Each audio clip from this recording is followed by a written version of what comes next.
मुंबईत ATM cash व्हॅनमधून लाखोंची चोरी करणाऱ्या टोळीचा अवघ्या 6 तासात पर्दाफाश करण्यात आलाय। आरोपींकडून तब्बल 62,94,900 रुपयांची रक्कम जप्त करण्यात आली।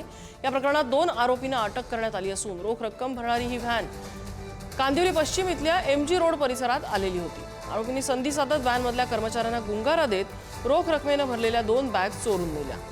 पोलिसांनी सापळा रचत आरोपींचा पाठलाग केला आणि पेण तालुक्यातल्या वाळवली गावाजवळ त्यांना ताब्यात घेतलं। जी गाडी आहे ज्याच्यात तो आरोपी पळून जाताना दिसतो आहे, आपण त्याचा पाठलाग केला। पाठलाग करत असताना आपले जे एटीसीचे अधिकारी आहेत श्रीकांत मगर आणि त्यांची टीम, त्यांना ती मुंबई गोवा महामार्गावर जाताना ती गाडी दिसली।